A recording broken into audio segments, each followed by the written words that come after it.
So hello everyone, welcome back to Marketek by चंदन।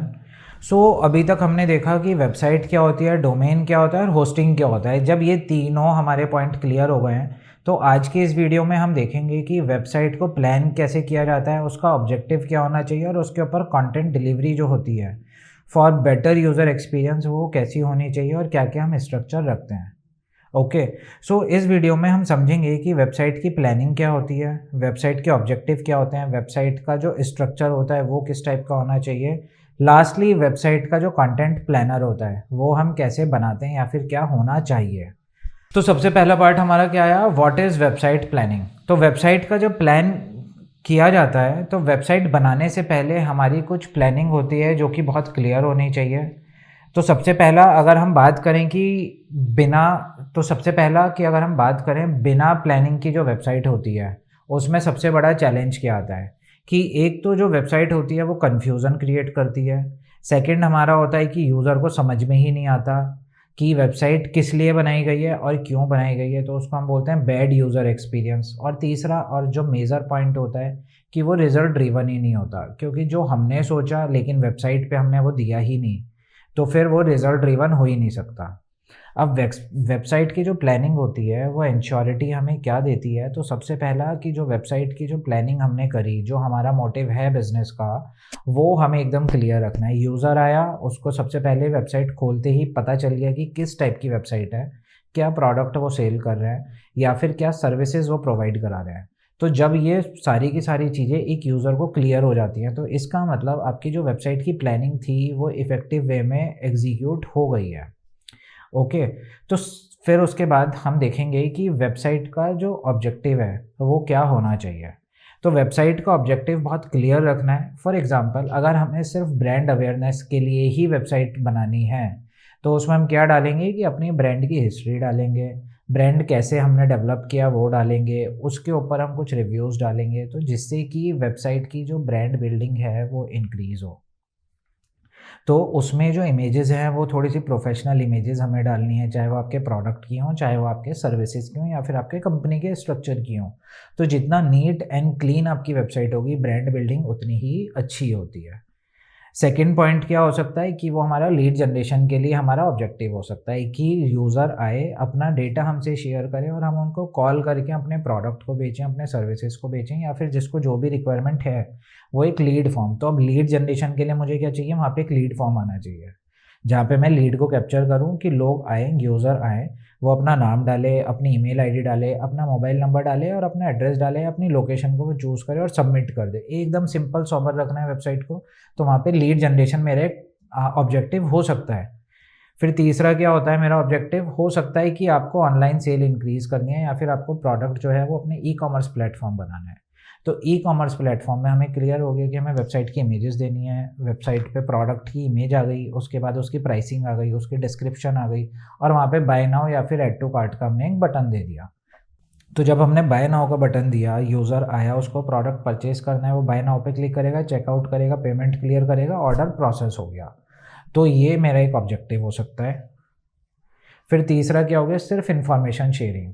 तो जैसे कि हम देखते हैं कि न्यूज़ चैनल की वेबसाइट्स होती हैं, वो सिर्फ और सिर्फ आपको इन्फॉर्मेशन शेयर कर रही हैं, वो आपको बोल नहीं रही हैं कि हमें लीड कैप्चरिंग करनी है या फिर ऑनलाइन प्रोडक्ट हमको कुछ बेचना है।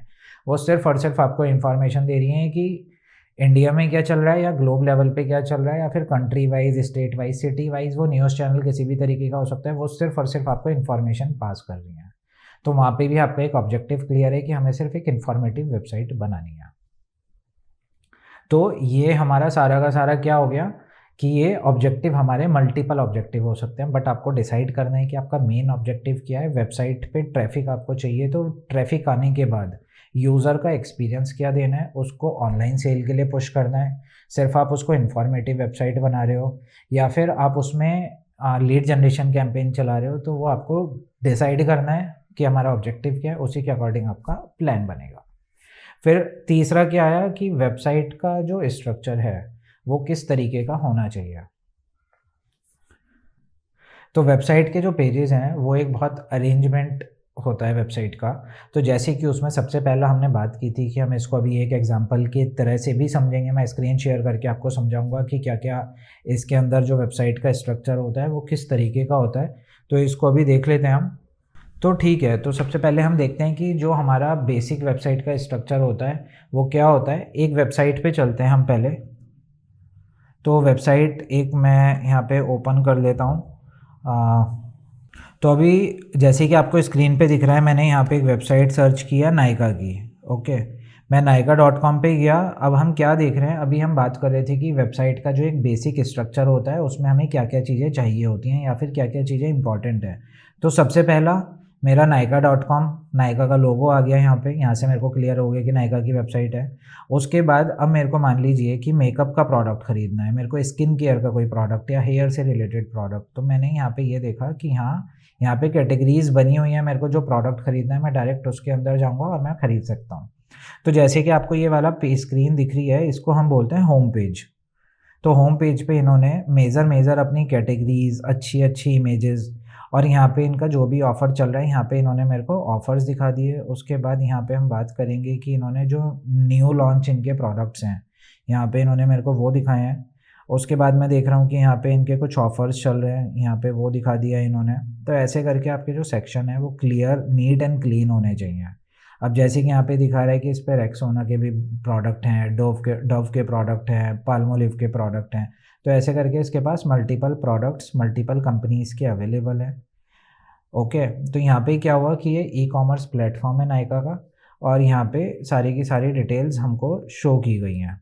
उसके बाद हम देख लेते हैं कि अब जैसे मान लीजिए इन्होंने यहाँ पे ब्रांड के नेम मेरे को यहाँ क्लियर कर दिया कि हाँ कौन से इनके पास ब्रांड अवेलेबल हैं, लियोक्स में कौन से हैं, ओनली एट नायका कौन से हैं, और न्यू लॉन्चेस कौन से हैं। तो यहाँ पे इसने मेरे को हर एक चीज़ क्लियर करने की कोशिश की है। उसके बाद हम देखते हैं इसमें, अगर मैं बिल्कुल एकदम नीचे आ जाता हूँ फुटर पे, तो इसने मेरे को यहाँ पे ये भी इन्फॉर्मेशन दे दी कि नायका की अपनी मोबाइल ऐप भी है जो कि एंड्रॉयड पे भी अवेलेबल है और iOS पे भी अवेलेबल है। इन्होंने अपने कॉन्टैक्ट इन्फॉर्मेशन दे दी कि अगर आपको कुछ भी प्रॉब्लम है तो आप कस्टमर सपोर्ट पे कॉल कर सकते हो। उसके बाद यहाँ पे हेल्प आ गया, कॉन्टैक्ट अस आ गया, FAQs आ गया, स्टोर लोकेशन आ गई कि नायका के स्टोर्स कहाँ कहाँ पे अवेलेबल हैं। तो सारी की सारी चीज़ें मेरे को यहाँ पे दिख गई हैं कि क्या क्या अवेलेबल है। उसके बाद term and condition, shipping policy, cancellation, क्योंकि ये डिपेंड करता है कि ई कॉमर्स का प्लेटफॉर्म है तो इनको शिपिंग पॉलिसी भी देनी ज़रूरी है, रिफ़ंड पॉलिसी देनी ज़रूरी है और कैंसिलेशन पॉलिसी भी देनी ज़रूरी होती है। तो ये कुछ इंपॉर्टेंट पेजेस होते हैं जो कि हमें हर एक वेबसाइट के ऊपर डालने ही डालने हैं। बाकी तो डिपेंड करता है कि मेरे प्रोडक्ट किस कैटेगरी के हैं, तो यहाँ पे मैं उतना ज़्यादा कैटेगराइजेशन करके दिखाऊंगा। ठीक है, सो यहाँ पे हमारे ये क्लियर हो गया कि जो बेसिक वेबसाइट का स्ट्रक्चर होता है वो क्या होता है। उसके बाद आया क्वेश्चन कि वाई स्ट्रक्चर इज़ इम्पॉर्टेंट। तो यस, स्ट्रक्चर हमारा बहुत इंपॉर्टेंट होता है, क्योंकि अगर यूज़र, अभी जैसे कि हमने नायका की वेबसाइट पे देखा था कि वहाँ पे अगर मैंने बताया कि मेरे को मेन सेक्शन पे जाना है तो मैं मेन सेक्शन पे जा सकता हूँ। अगर मेरे को उसमें अपनी कोई कैटेगरी प्रॉपर, फॉर एग्जांपल कि अगर मेरे को सिर्फ जीन्स खरीदनी है तो मैं वहाँ कैटेगरी में जीन्स को सिलेक्ट करके सिर्फ जीन्स के ही सारे के सारे प्रोडक्ट उनके मैं सर्च कर सकता हूँ। तो it is called user experience, कि कितना इजी टू नेविगेट है कि मैं सीधा गया नायका पे, मेंस पे ही गया और उसके बाद मैंने जीन्स सर्च की, मैंने अपनी जीन्स का साइज़ सेलेक्ट किया और मैं जीन्स ऑर्डर कर सकता हूँ वहाँ से। ठीक है, उसके बाद क्या हुआ कि जितनी ज़्यादा कैटेगरी बनी, जितने ज़्यादा फ़िल्टर्स वहाँ पे लगे, तो उतने ज़्यादा मेरे पास डोमेन नेम जनरेट होते हैं जो कि मेरे को एसईओ में हेल्प करते हैं। मान लीजिए अभी तो मैं डायरेक्ट नायका.com पे चला गया, इन केस अगर मैं google.com पे जाता हूँ, मैं वहाँ लिखता कि बेस्ट मैन जीन्स फॉर 32 और 34 साइज़, तो वहाँ पे क्या होता है कि वो पूरा का पूरा डोमेन होता, और वहाँ पे वो हो सकता है कि वो सीधा नायका का वो लैंडिंग पेज मेरे को सीधा उसी पे ले जाए जो मैंने अभी मैन्युअली कैटेगराइजेशन किया था। हो सकता है कि वो नायका की वेबसाइट टॉप पे आ जाए और वो मेरे को सीधा वहीं पे लैंड करा दे। तो यूज़र एक्सपीरियंस अच्छा हो गया, क्योंकि आपका एसईओ अच्छा होता है कि जितना वेबसाइट ईजी होगी, अच्छी होगी, जितना कैटेगराइजेशन होगा उसमें और स्ट्रक्चर्ड अच्छा होगा, तो उतना एसईओ आपका डिजिटल मार्केटिंग में हेल्प करता है। और third point is very important कि आपका बाउंस रेट भी बहुत कम हो जाता है। तो बाउंस रेट क्या हुआ यहाँ पे कि जब मैंने क्लिक किया तो क्योंकि मैं सीधा अपने जो मेरा मोटिव था, जो मेरे को ख़रीदना था, मैं सिर्फ उसी प्रोडक्ट पे लैंड किया। ऐसा नहीं था कि मेरे को उसमें 50 मेरे को दिख रहा है कि मेंस और वुमेंस में अलग नहीं कर सकता, फिर उसके बाद मैं साइज़ पे फ़िल्टर नहीं लगा सकता, मैं एक एक प्रोडक्ट खोल के रखूँगा, तो मेरा यूज़र एक्सपीरियंस ख़राब हो गया। क्योंकि मैं इतनी मेहनत नहीं करूँगा कि हाँ मैं जा रहा हूँ, पहले वहाँ देख रहा हूँ कि अच्छा मेन की है, वुमेन की है, मेन की है, वुमेन की है, फिर उसके बाद मैं साइज़ मैच करता रहूँगा, तो वो वहाँ पे कैटेगराइजेशन अच्छा नहीं हुआ तो उसका मतलब क्या हुआ कि मेरा यूज़र एक्सपीरियंस टोटल ख़राब हुआ और मैं वेबसाइट वो लेफ़्ट करूँगा, हो सकता है मैं किसी और कॉम्पिटिटर की वेबसाइट पे जाके सर्च करना शुरू कर दूँ। तो that is called bounce rate, कि आपका बाउंस रेट क्या जा रहा है।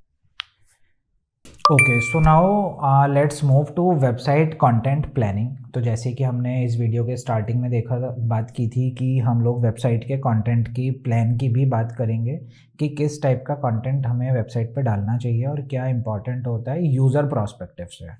सो सबसे पहले हम देख लेते हैं टाइप ऑफ वेबसाइट कंटेंट। तो सबसे पहला क्या हुआ, अभी जैसे हमने नायका की वेबसाइट देखी थी तो उसमें हमें दिख रहा था कि वहाँ कुछ टेक्स्ट भी लिखा हुआ था, कुछ इमेजेस थी, कुछ वीडियो फाइल डली हुई थी। तो इसका मतलब सबसे पहला क्या हुआ हमारा, टेक्स्ट कंटेंट। तो टेक्स्ट कंटेंट हमारे एकदम नीट एंड क्लीन होना चाहिए, क्लियर होना चाहिए। जो हमने फॉन्ट स्टाइल लिया है वो ऐसा होना चाहिए कि कोई देख रहा है तो उसको रीडेबल हो। कलर ऐसे ना हो कि चुभ रहे हैं या फिर कलर दिख ही नहीं रहे हैं, तो वो कलर कॉम्बिनेशन भी आपको टेक्स्ट में ऐसा रखना है। तो मतलब हो गया आपका टेक्स्ट का फॉन्ट साइज़, फॉन्ट फैमिली और फॉन्ट कलर, ये तीनों चीज़ें बहुत इंपॉर्टेंट पार्ट रोल करती हैं इन टेक्स्ट कंटेंट।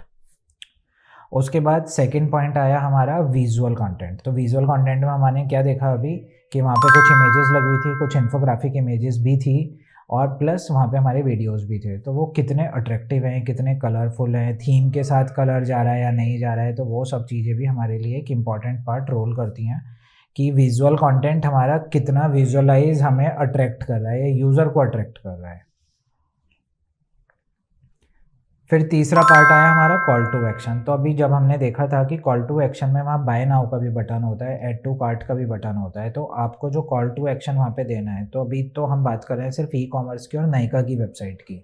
तो अगर मैं लीड जनरेशन के लिए वेबसाइट क्रिएट कर रहा हूँ तो वहाँ पे जो सबमिट बटन होता है मेरा कॉल टू एक्शन, वो मेरा बहुत इंपॉर्टेंट पार्ट रोल करता है कि मैं वहाँ सबमिट ले रहा हूँ। अगर मैंने कोई ब्लॉग डाला है तो मैं वहाँ रीड मोर का CTA डालूंगा, मतलब कॉल टू एक्शन बटन डालूंगा। तो वो डिपेंड करता है कि आपको बटन जो रखना है वो किस तरीके का रखना है और आपका कॉल टू एक्शन क्या होना चाहिए। फिर लास्ट आता है कंटेंट कंसिस्टेंसी। तो जो कंटेंट कंसिस्टेंसी है, तो ऐसा भी नहीं होना चाहिए कि आपने पूरी वेबसाइट पर सिर्फ टेक्स्ट ही डाल दिया या पूरी वेबसाइट पर सिर्फ इमेज डाल दी।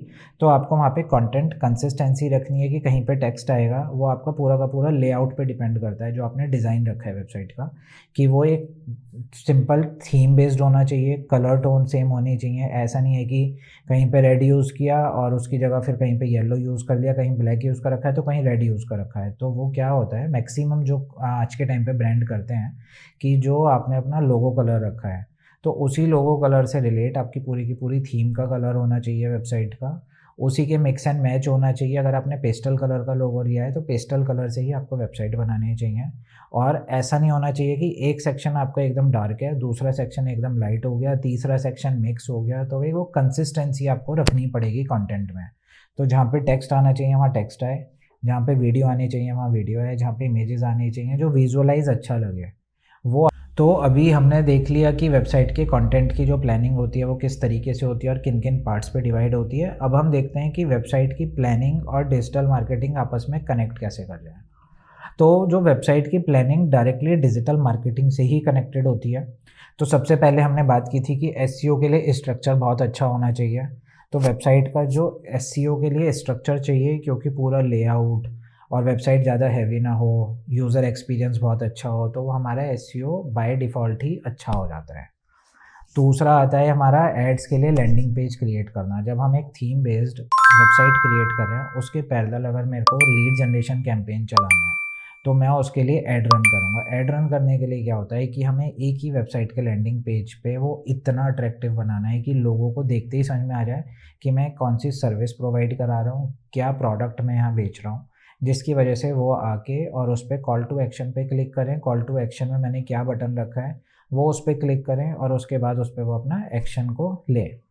तीसरा हो गया कंटेंट मार्केटिंग। वेबसाइट के लिए सबसे ज़्यादा यूज़फुल होती है। जितना ज़्यादा कंटेंट आपका वेबसाइट का पड़ा होगा उतना ही बेनिफिट होता है, क्योंकि लोग सर्च करते हैं। सर्च टर्म में सारे प्रोडक्ट्स अगर आपके ट्रैफिक में आने शुरू हो जाते हैं, सर्च इंजन पे आने शुरू हो जाते हैं, लोगों को पता होता है कि हाँ ये वाला प्रोडक्ट इस वेबसाइट पे तो मिल ही जाएगा, तो वो आपका ऑटोमेटिकली डिजिटल मार्केटिंग में बहुत हेल्प करता है।